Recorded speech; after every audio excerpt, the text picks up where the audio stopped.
Hello and welcome to News Central, now coming to you live from our studios in Nigeria. I'm Sulaiman Arled, and here are the top stories. These are: Patrice Talon wins first round of Benin Republic presidential elections by a landslide. After more than 30 years, Blaise Compaore to stand trial for murder of Thomas Sankara. Uganda maintains night curfew to curb spread of COVID-19 despite pressure from Parliament. Details in a moment.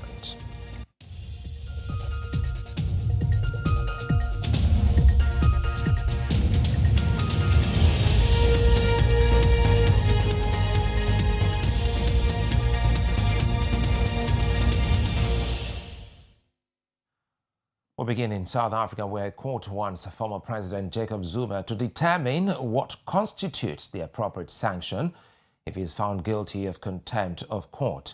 Zuma has until tomorrow, Wednesday, to suggest what sentence he should be given in a marked deviation from the standard rule book. The 79-year-old has repeatedly snubbed a judicial panel investigating allegations of graft during his 9-year rule. He's claimed bias on the part of the chair of the panel and political interference in the judiciary. The former head of state testified only once in July of 2019 before staging a walkout days later. It is still unclear if the former president will honor the directive. The estranged wife of a former South African cabinet minister who was supposed to spill the beans about her husband's alleged involvement in corruption today made an 11th-hour withdrawal from the proceedings.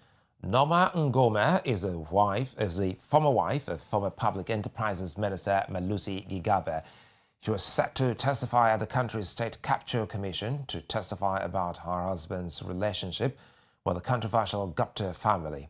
But just hours before she was to take the stand, the commission heard that Ngoma was no longer going to appear. Joining me this evening from Johannesburg, South Africa, is journalist and editor Candace Bailey. Good to have you again, Candace. What happened today, and what does this new development mean? Good evening, Suleiman, and good evening to your viewers. Definitely quite a surprise move at the commission today. Essentially what happened this afternoon, Ms. Ngoma was scheduled to appear at about 4 p.m. in South Africa time. And just a little bit after 4, shortly after the former CFO of Eskom appeared before the commission, we heard testimony from her legal representative saying that she was no longer going to appear before the commission. And what the legal representative cited was personal concerns about her proposed appearance. So one of the big things that was supposed to happen is that her estranged husband has said that he wanted to cross-examine her at the commission. And he's also made an application to the commission to suppress her evidence. So we're not sure if this is linked to why she was withdrawn, but that application of his is definitely going to be put on hold until she appears before the commission. What happens now is that the presiding officer of the commission, Deputy Chief Justice Raymond Zondo, has said that he would issue a summons to have her come before the commission. Was Ms. Ngoma's testimony linked to the fact that she and Gigabet had a fallout just last year? We would never know that technically, Suleiman, but what we do know is that they did have a very public spat last year, which did result in Ms. Ngoma being arrested on domestic violence charges. She's accused of vandalizing the Mercedes G-Wagon that belongs to a friend of his after allegations of infidelity came about. And what then happened is he had her arrested, and there was a very public arrest where she was handcuffed for this domestic violence incident. She has now since gone to court and had that arrest declared unlawful and had the charges dropped. But we do know that after the public spat that they had, she did then have a tell-all saying that he was linked to this controversial Indian business family in South Africa. Do you smell any political interference in all of this? We could never say. We do know that Ms. Ngoma was supposed to appear before the court, before the commissions, on Friday. She was going to appear remotely from Cape Town, and that was then pushed back to Tuesday. And within a matter of 4 days, she has changed her mind. What the commission has said is that she can obviously represent her issues and bring them before the commission once she is summoned. Before I let you go, does the State Capture Commission have the constitutional authority to compel her to appear before it? They do indeed. They do indeed. It's a very similar incident to what we're seeing with Jacob Zuma, with our former president Jacob Zuma, who also needs to appear before the same commission. They can summon her, and she would need to come before the commission. Many thanks for speaking with us, Candice Bailey. Thanks, Suleiman. Well, staying in South Africa, an outbreak of avian influenza has been detected on a chicken farm in South Africa's central province of Gauteng. The Agricultural Ministry on Tuesday said around 300 birds died of avian flu at the commercial chicken layer farm in Ekurhuleni, east of Johannesburg. The ministry said samples from the farm tested positive for the H5 strain. The department warned poultry farmers to be on the alert for signs of the disease and report any suspicions to the nearest state veterinarian. It said the birds in the affected house at the farm were destroyed and the farm placed under quarantine while veterinary authorities investigate the extent of the outbreak. Now, staying in the region, the World Food Programme says more than 950,000 people are facing severe hunger in Mozambique. Recent attacks by insurgents in Mozambique has forced out at least 11,000 people. More than 2,600 people have been killed and almost 700,000 displaced since the rebel insurgency started in 2017, creating a massive humanitarian crisis.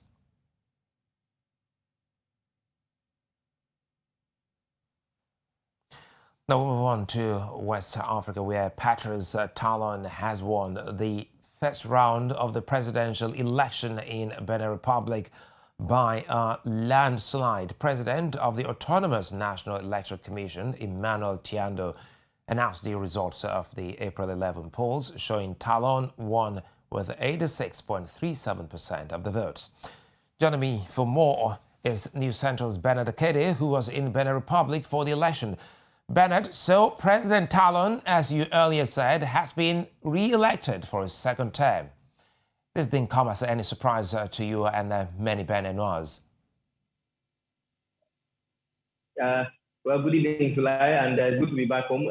Honestly, no surprises here. I think everybody pretty much expected that President Talon would come out, victorious in this particular election. Going by what we all saw back there in Benin Republic. It pretty much was looking like it was going to turn out to be a landslide. Even from the campaign, the moment we touched ground, his team was the largest on ground of the three different parties and the three different candidates that were there. His campaign team, as they called it, the caravan, swept through the entire city of Cotonou and other parts of the country. He pretty much rang his own bell and blew his trumpet. So it's no surprise that he won. But I think what I'm saying, the numbers are truly the definition of a landslide. He's won by 82. He's won here by 86.37%. Just leaving the rest for the other two candidates to split between themselves. So yeah, no surprises here. So what does this victory mean for the people of the Republic? Well, I think basically now the people of the Republic of Benin, or Benin Republic as we call them, are going to be looking towards Patrice Talon and his running mate, Mariam Talata, to consolidate on what Talon has started before. In all honesty, and to play devil's advocate on his behalf, Talon, from what we saw on ground, had been into a lot of infrastructural development in the country, a lot of road rehabilitation and new road creation. He's also worked on power, he's worked on water resources, and he's tried to improve business, in the country, trying to make it more open. Not everybody is happy with Talon because there are certain things that he's done that they are not pleased with. One of them was breaking his promise of running for just one term, and then pretty much removing his strongest opposition from his way But what this definitely means, to answer your question again, to the people of Benin Republic, is that they will be expecting, like he has promised, to consolidate on what he has started with in his first term, and they hope that he will not drop the ball, basically. That's the message that's going around, that has been going around in Benin Republic. Well, women seem to be making great incursion into politics on the continent. Now, Miriam Talata is set to be the first female vice president. How do you think the people feel about this? Definitely. While the campaign was going on the last day of campaigns, that's Friday last week, we spoke to a few young ladies and a few women in Cotonou, the commercial capital, and it was exciting, for them. Even though some of them were not happy with President Talon, they were quite happy that for the very first time, a woman is going to become that, if they actually won, and now they have, a woman was going to become the first vice president of the Republic of Benin, which eventually means that, women inclusion in government and in politics has extended to this small but very flamboyant West African coastal nation. And of course, there were those who were pretty much very optimistic that, who knows, from vice president in the next few years or next few elections, they just might see a woman ruling this particular country. So it's also adding to the excitement in Benin Republic, and it's giving women a stronger voice. Now, they are hoping that with a woman now at the helm of affairs, or should I say in the corridor of powers, it will encourage more women to take up more political positions, and that she will pull her weight to make sure that women are ably and properly represented when it comes to government and governance of the country. So, Bernard, you covered the election. So what would you say were the downsides for this election, which you think should be addressed going forward? Definitely, I think I would like to start with freedom of the press. I beg your pardon. It was one major challenge that we had when we got on the ground. Benin Republic is a country where you would expect that democracy should rule and should be the order of the day. And with democracy comes openness, transparency, and freedom of expression, freedom of the press. Sadly, that was not so. If you've been following things, you will see that there's not been so much visuals in terms of videos coming out from Benin Republic concerning the election, pre-election, during and post-election. Just very few media or mediums basically have been able to put out information, News Central being one of those media outfits that were able to do that from the election ground. So one would expect that freedom of the press would go with their democracy. And then secondly, I'll put it here, is the fact that we did see and we have seen that the opposition parties basically didn't have so much opposition, so to speak. The major opposition who would have tackled the president, the very first one talking about Rekia Majugu, was arrested last month, and then the other two who were ministers in the previous dispensation have fled the country. And then we also noticed that trying to speak to citizens of the country, many of them were afraid for themselves, saying they didn't want to get arrested or didn't want to be on the wrong side of the government. So one would also hope that there will be more freedom. There will be, greater chances for others to actually participate in election and to run against the government, whether incumbent government or new governments coming in. So I think, in one word, more openness of the country when it comes to political participation and freedom of the press is what I would hope they would work on come their next election in the next 5 years. Many thanks, Benedict, for unpacking that for us. Well, in Burkina Faso, former President Blaise Compaore is to stand trial for the murder of Thomas Sankara, the man who he ousted in 1987. A military tribunal on Tuesday indicted Compaore for attack on state security, complicity in murder and concealment of corpse. 13 other people were among those charged, along with the former president. Mr. Compaore was forced into exile in 2014 after he attempted to change the law to extend his rule. A warrant for Compaore's arrest was issued in 2015. Now, the leader of Mali's Tuareg-led rebel alliance, Sidi Ibrahim Ould Sidati, has died from gunshot wounds. A government spokesman said Sidati was shot during an attack by unidentified gunmen outside his home in the city on Tuesday. Spokesman for the coordination of Azawad movements, Alimu Al-Muhammad, said Sidati was shot in the capital Bamako on Tuesday morning. Mohammed said he was taken to a hospital but died hours later from his wounds. Mali's government has said an investigation will be opened into the attack. No one has claimed responsibility for the shooting. Now, legislative aides in Nigeria's parliament have protested over several months of unpaid wages. The aides gathered at Nigeria's National Assembly complex, urging the President of the Senate and the Speaker of the House of Representatives to intervene and ensure their 20-month-old arrears are paid. Amadi Oye, our correspondent, has more. The lawmakers were expected to resume from the Easter break celebration, but met the legislative aides in their numbers chanting songs of solidarity.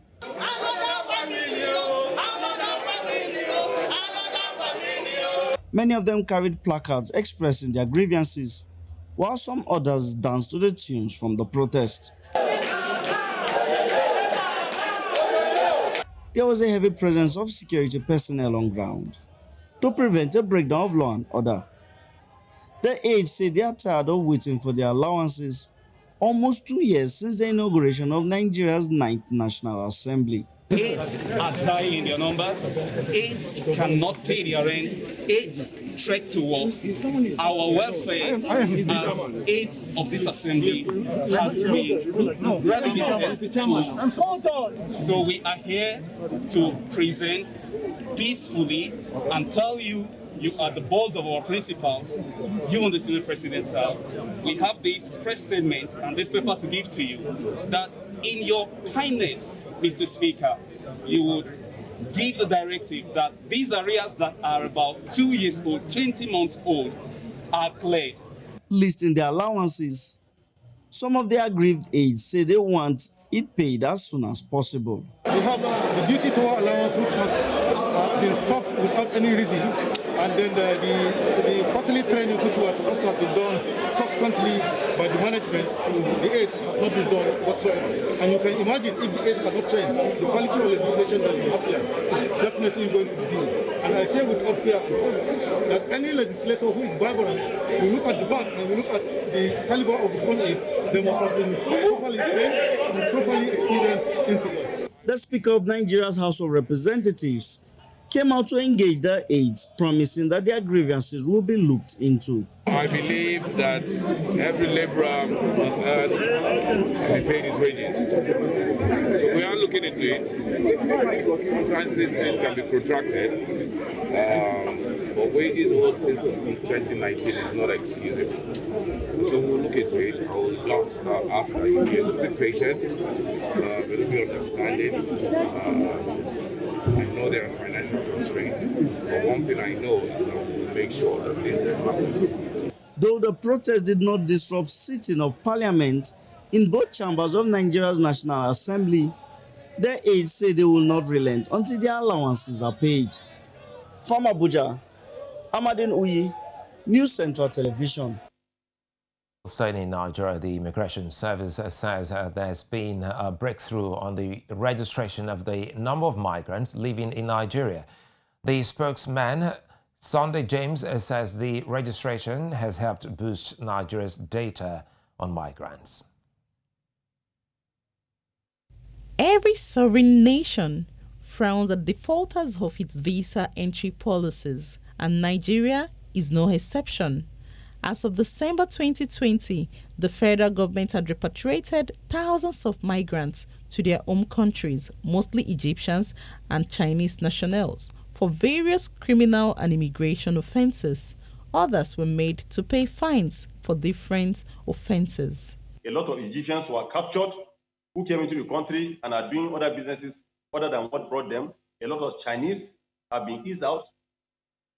And even a Pakistani was caught. Part of the problem can be traced to the lack of migration data in Africa. The greatest data gaps in Africa is to have a precise estimate on the number of people moving out of the country, where they go, what they do, and how long they stay, plus their qualifications.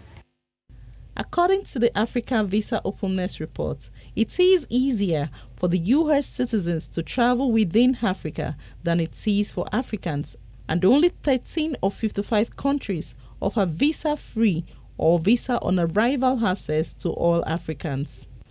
We're trying to drive a continental visa policy reform program for all of Africa. We want to make things very simple. We want to remove many of the challenges in the procedures that are facing many people when they travel. We want to make sure there's reciprocity on visa issuance across countries. I think that we're again very proud to be part of this effort, because I think we have to start somewhere. And I think the benefits of allowing openness of people to move across borders is actually a key part of actually improving also growth in national economy. With Nigeria's porous border, the automated visa on arrival that was introduced to curb corruption in the Nigerian Immigration Service has proved to be highly effective. We have contiguous zones, we have homogeneous zones. We have areas where people speak the same language, they have the same culture, and they are only being separated by this artificial demarcation.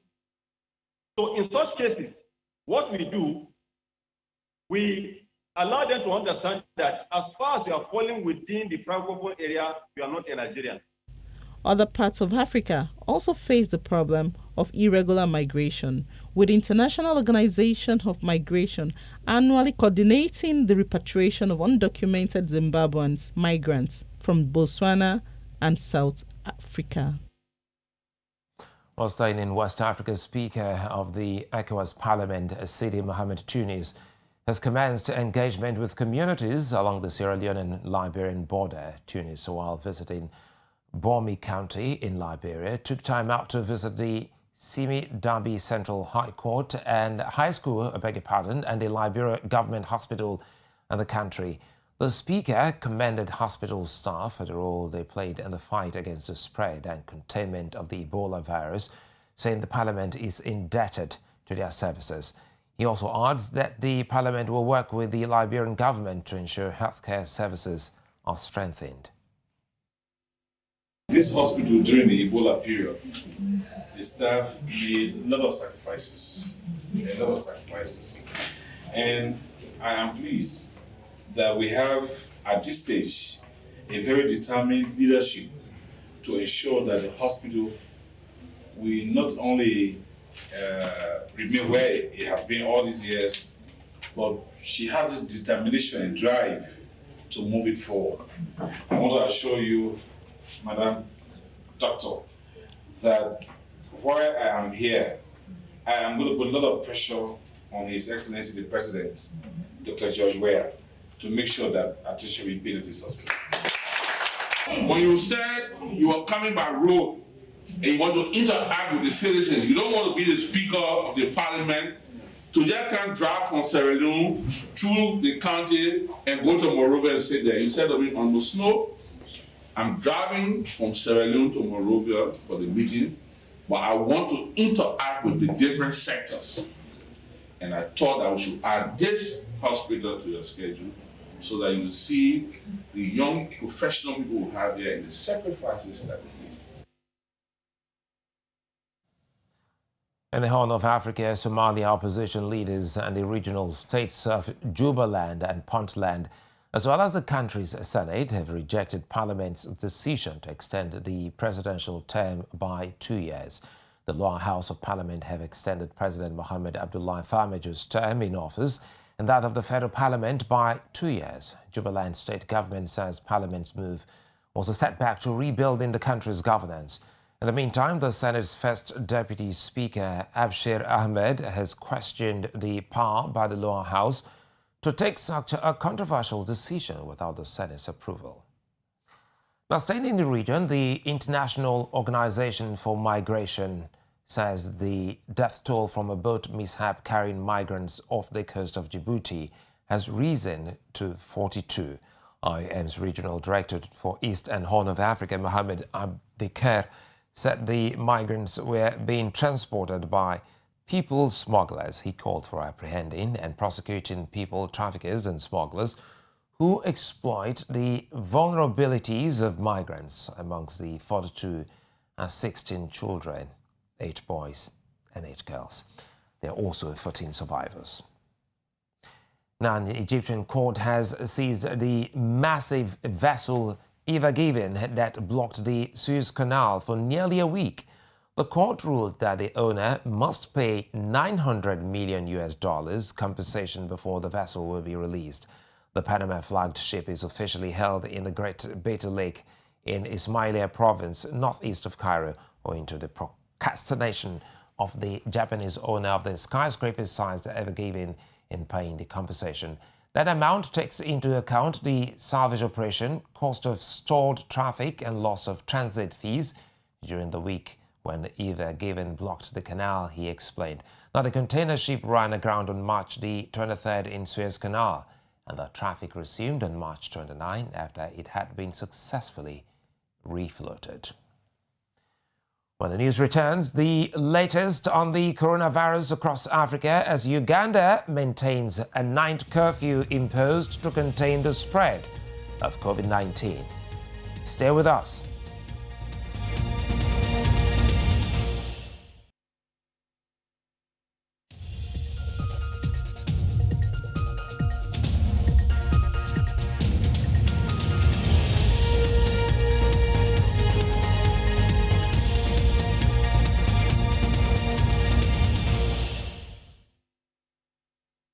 If you just joined us, you're watching the News Central News Now, coming to you live from Nigeria's economic capital, Lagos.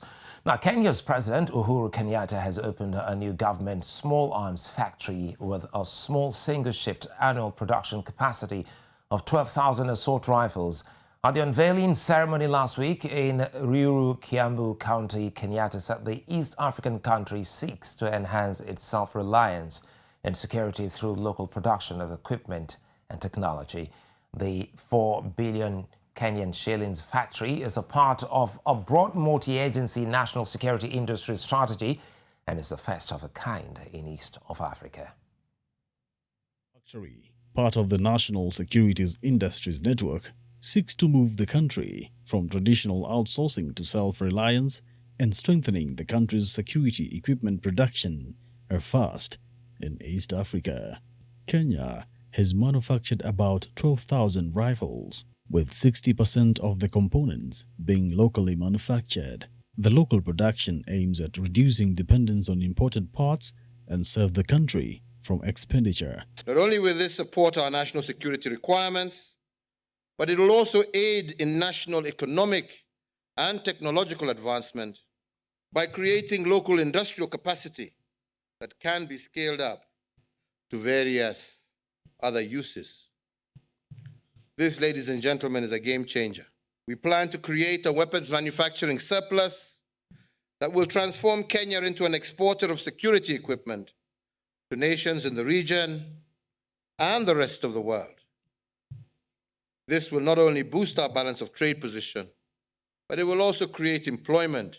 By 2022, the factory will diversify to include 9mm pistols and assault rifles. So far, 4 billion shillings has been spent on the factory, which is expected to provide 1,000 guns a month.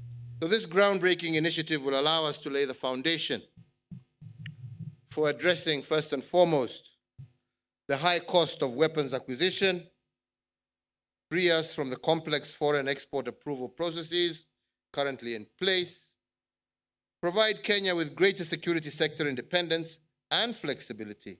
It's so exciting to see these young people, all of them young people, trained in Kenya, who have gone to Kenyan institutions. And all these people needed all along is courageous and visionary leadership to give them an opportunity to use the talent they have and the education they have acquired to serve their country.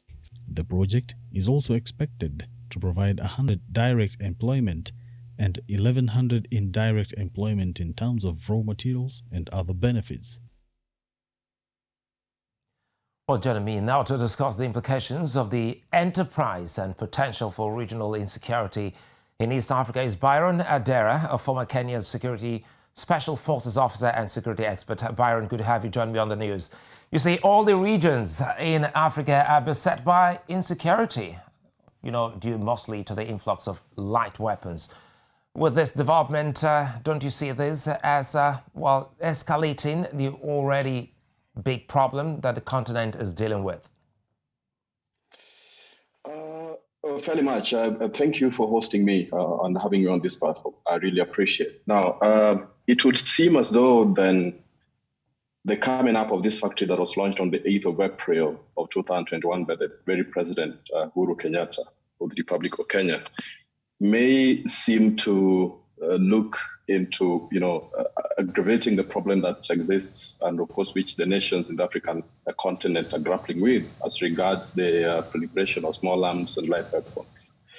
But ideally, I'm optimistic to mention that there's been processes in place that are seen, especially with regards to the region and Kenya particularly, the control of that proliferation of small arms and light weapons and the regulation of the same thereof. There's been a lot of consultative efforts between the East African countries.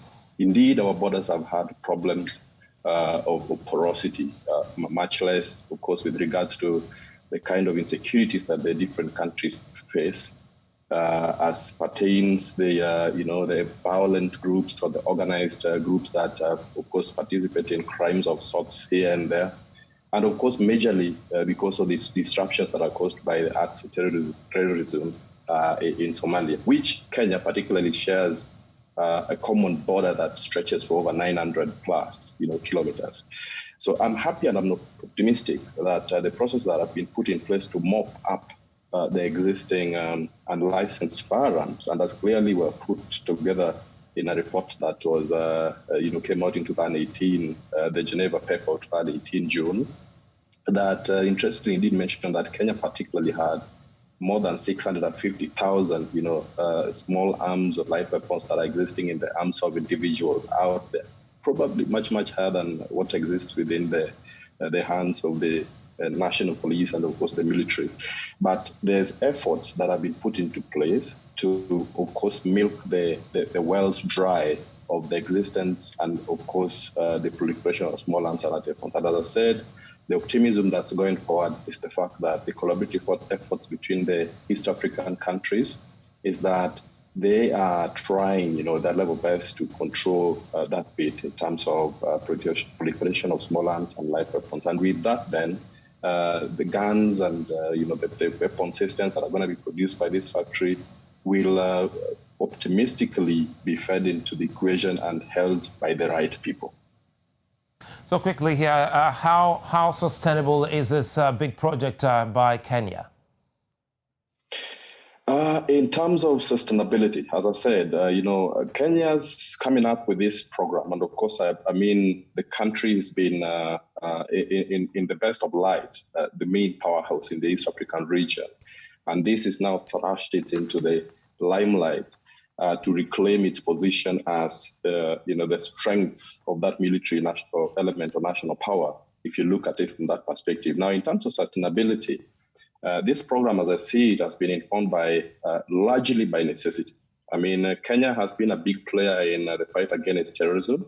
And as we know, Somalia has had to, benefit a lot from Kenya's the forces that Kenya started to contribute since 2010, 2011 in the fight against terrorism. And as you can imagine, not only are we seeing losses in terms of, people, dying in there, but the loss has been untold in terms of the equipment and the military hardware that's been destroyed within that space, or that battle space for that matter.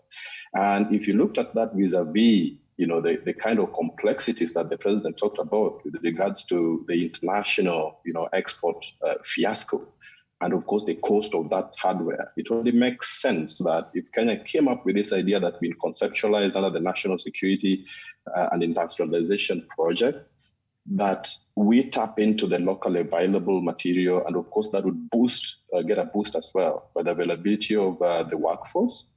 And I'm happy that Nairobi was most recently voted by the Nate Frank Horizon report as the best and the most innovative city in Africa. So Kenya is going to benefit from all that, and I do hope that the project is going to benefit from that level of sustainability from within and from without. In terms of the balance of trade, we have the availability of that market, the target market, with regards to what we could supply to the neighboring countries, and of course, beyond. Because the fight against threats like terrorism, the fight against threats like even organized, crime units or organizations out there still exist, and it's something that would create that much needed market for the locally produced equipment that would marry with the local, environment in which the target market also operates in. Byron Adera, many thanks for speaking with us. You're welcome. Well, Ugandan Prime Minister Ruhakana Rugunda has announced on Tuesday that a night curfew imposed to contain the spread of COVID-19 will be maintained despite pressure from Parliament to have it revised. Rugunda told Parliament that the night curfew imposed in March last year will continue to be enforced daily throughout the country between 9 p.m. and 6 in the morning. The Prime Minister said other guidelines issued by the President and Ministry of Health remain in place. The lawmakers had wanted the government to relax some of the COVID-19 measures and night curfew to start from 11 p.m. amid an earlier reported decline of new infections and death in the country. Now, Sudan has closed its eastern border with Ethiopia after an increase in coronavirus infections in Al-Qadarif state. The decision to close the border was taken to prevent the entry of foreigners except those determined by the authorities. Those exempted will go through strict health procedures to prevent the spread of coronavirus. Al-Qadarif state is one of the main entry points for people fleeing the war in the Ethiopian Tigray region. Their number last week rose to nearly 70,000.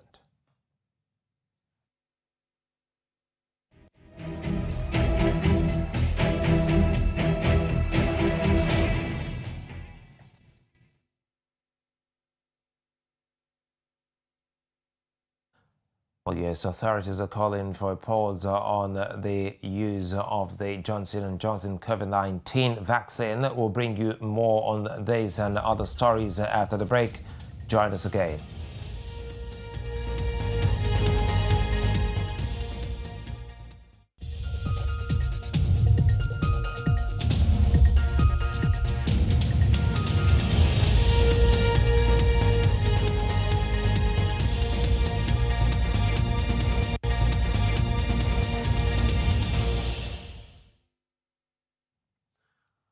Health authorities in the United States are calling for a pause in the use of the Johnson & Johnson COVID-19 vaccine. The Food and Drug Administration said the call follows reports of extremely rare blood clotting cases. The FDA on Tuesday said 6 cases in 6.8 million doses had been reported, and it was acting out of an abundance of caution. The U.S. move follows similar rare cases in the AstraZeneca vaccine, which has prompted some curbs in its use. Johnson & Johnson said it was also delaying vaccine rollout in Europe. The United Nations High Commissioner for Human Rights has urged the states to take immediate, decisive and impactful measures to end the violence in Myanmar. OHCHR spokesperson Ravina Shamdasani told reporters on Tuesday in Geneva, Switzerland, that states should push Myanmar's military leadership into halting its campaign of repression and slaughter of its own people. A call comes after reports of mass killing of at least 82 people in Bago between Friday and Saturday. The military seems intent on intensifying its pitiless policy of violence against the people of Myanmar, using military-grade and indiscriminate weaponry. The High Commissioner fears that the situation in Myanmar is heading towards a full-blown conflict. States must not allow the deadly mistakes of the past in Syria and elsewhere to be repeated. The High Commissioner has called on the Myanmar military and neighboring states to facilitate humanitarian access to populations in need. She has urged neighboring states to give temporary protection to people fleeing the violence and to refrain from returning Myanmar migrants at this time. This is in accordance with the principle of non-refoulement. Statements of condemnation and limited targeted sanctions are clearly not enough. States with influence need to urgently apply concerted pressure on the military in Myanmar to halt the commission of grave human rights violations and possible crimes against humanity against the people.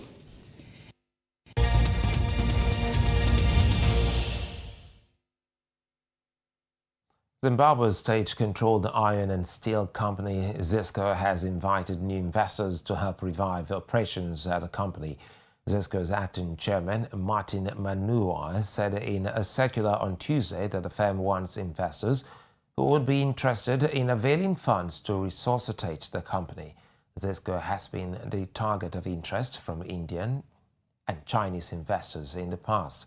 The successful investor would be expected to contract out at least 35% of engineering, procurement and construction business to locals. Nigeria's Securities and Exchange Commission recently said it was illegal for fintech platforms like Bamboo, Chaka, Trove and Racevest to carry out stockbroking services such as investing and trading stocks listed on the local and foreign bourses. The Central Bank of Nigeria also suspended fintechs and third-party partners from offering, biometric numbers. And so what are the effects of these actions on the fintech sector of Nigeria's business ecosystem? The New Central Business Edge spoke to Muyiwa Faulkner, co-founder and chief executive officer of Blaise Compaore, who offered his take on the development. Sector, the investment trading sector, is a highly regulated sector, just like the financial space or like the banking and banking space itself. So what you find is there are regulations for these things. For the traditional players? For the traditional players. Okay. There are regulations for the traditional players. Mm-hmm. Now, the difference is there needs to be more stakeholder engagement. I always believe that cutting off a head is never the solution to a headache, right? So there needs to be more stakeholder engagement for you to be able to make more intelligent decisions and say, for you to create more intelligent regulations and more frameworks, you need to talk to people. So people have done the work of attracting more people into the space, making it easier for them, almost probably making it even cheaper for them to be able to access these securities. You need to put all of those things into consideration and then engage and find a middle ground to say, okay, this is how the regulation is. What do we need to do to ensure that, one, we continue to... When the news returns, we give you the latest in sports, entertainment and Wednesday's forecast, weather. Well, join us again.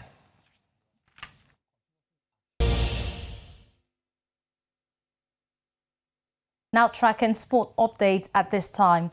The much anticipated unification heavyweight fight between Anthony Joshua and Tyson Fury might happen in the coming days. This is according to Fury, who says chances of both men being in the ring soon is 100% possible. Representatives of the two British heavyweights are examining offers made by venues to stage the fight. An offer from Saudi Arabia is the place, and Fury says other bids are also under consideration. Fury will risk his WBC belt, while Joshua, his IBF, WBO and WBA titles are set to be on the line in the first contest for all four major belts at the heavyweight. Everton and Ivory Coast midfielder Jean-Philippe Gabin, of course, is set to miss the rest of the season with another injury, having just returned from a 20-month layoff. The 25-year-old made a substitute appearance against Crystal Palace last week, his first action since August 2019 after a thigh and Achilles issue. But after sustaining a knee contact injury in training on Saturday, he missed Monday's draw against Brighton. Bamin will undergo a scan on Tuesday to learn the extent of the injury. The game against Palace was only his third Everton appearance after signing from Mainz for €25 million in the summer of 2019. He was set to return last summer after recovering from a thigh problem, which required surgery, but an Achilles injury in training kept him out for further 11 months. Federation of International Football Association, FIFA, has slapped Kenyan Federation Premier League side Wazito with a 3-window transfer ban. Overdue it owes two former players. Ghanaian Paul Akwa and Ugandan Matsu Agu are the players at the center of this ban, which was communicated to Wazito and the Federation. The ban will take effect at the beginning of next transfer window period. FIFA's dispute resolution chamber had in October 2020 ordered Wazito to pay 5 players it sacked over 6 million Kenyan shillings. It was clarified that if the club fails to settle the amount within the next period, FIFA can impose more penalties on them, which include relegation. Moving to the English Premier League right now, we have Aston Villa have confirmed that Egyptian international Mahmoud Hassan Trezeguet will undergo knee surgery following his injury in their league encounter against Liverpool on Saturday. Trezeguet went down following a race on a ball with match winner Trent Alexander-Arnold and had to help off the field. He had to be helped off the field. His injury comes at a time the former Al-Ahly winger was starting to gain momentum. He scored his first 2 goals of the season against Fulham right before his injury in the following game against Liverpool. We talk rugby right now. Sam Cane is looking forward to coming back stronger after successful surgery on his torn pectoral muscle, and the All Blacks captain said on social media. Cane will miss most of the Test season while sidelined for up to 6 months after suffering injury during the Waikato Chiefs win over the Auckland Blues last month in New Zealand Super Rugby. The 29-year-old also had work on his shoulder during the surgery and said the surgery went well and is looking forward to starting the rehab process and coming back stronger. The All Blacks are slated to host Italy and Fiji in the July international window, pending the COVID-19 situation and the sign-off from global governing body World Rugby. And there you have it, sport update at this time. I am Onyechi Obaro. Over now to Suleiman for the rest of the bulletin. Thanks, Onyechi. And Twitter has set up its headquarters in the West African country of Ghana. Plus, more on the entertainment world with Rekia.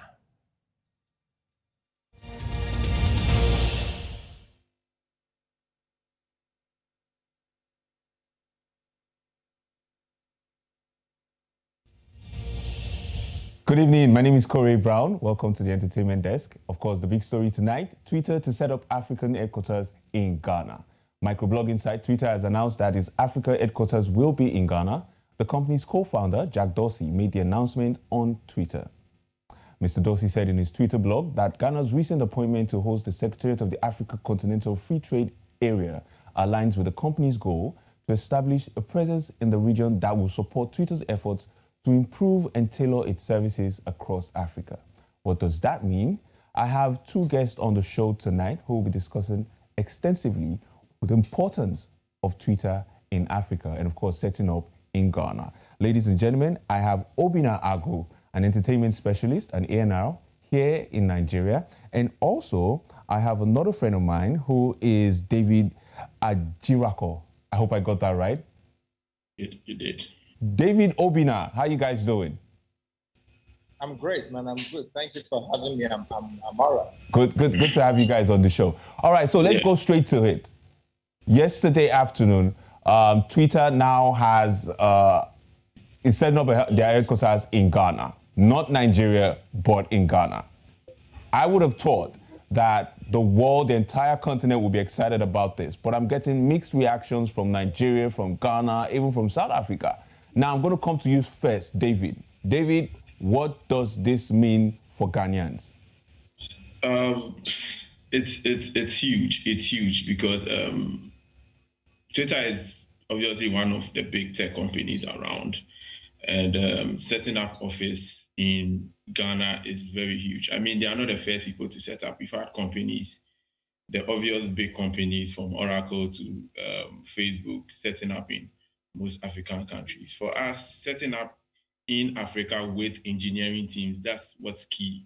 They are setting up with engineering teams. It's a big thing for the current crop of developers and engineers and tech people around, and also for the future ones. For me, I think that it's a big opportunity for developers now, because in looking for your next opportunity, you really do not need to relocate from your home country if you do not want to.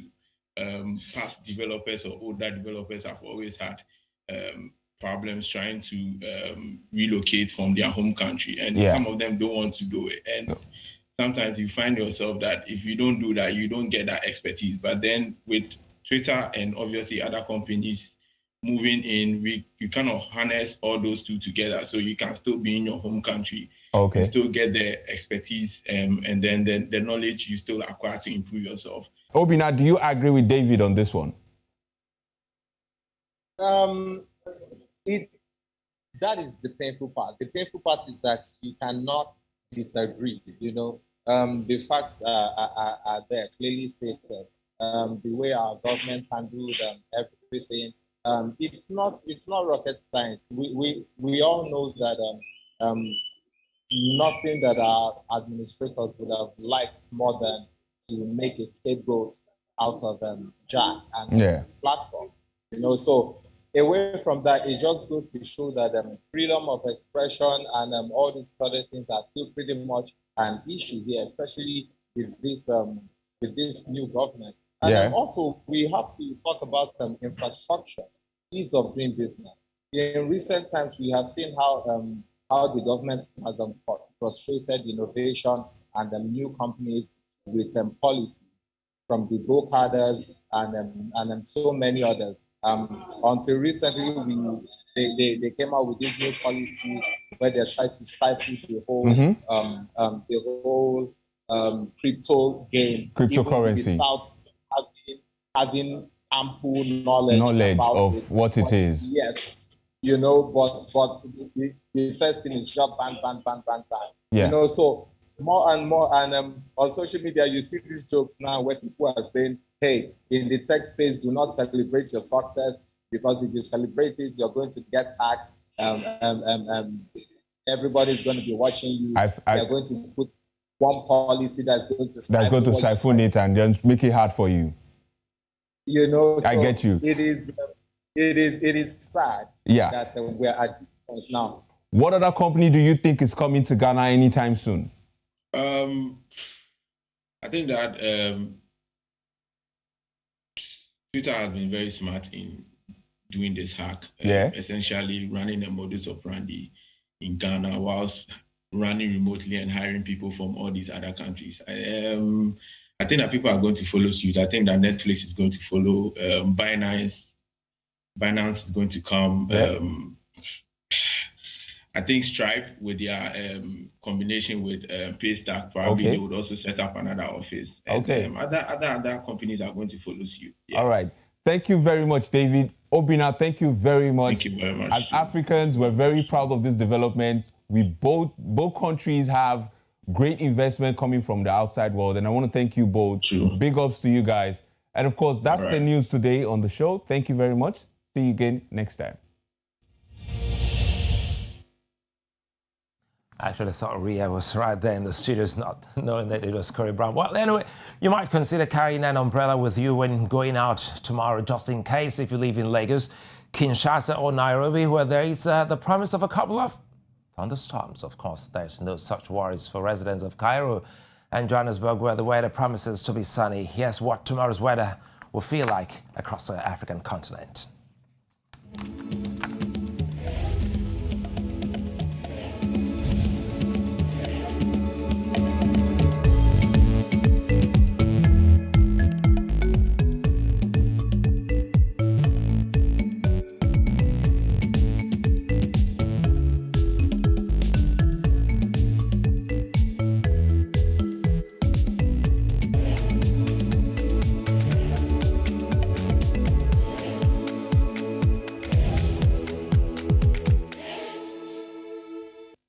And I see plenty of sunshine.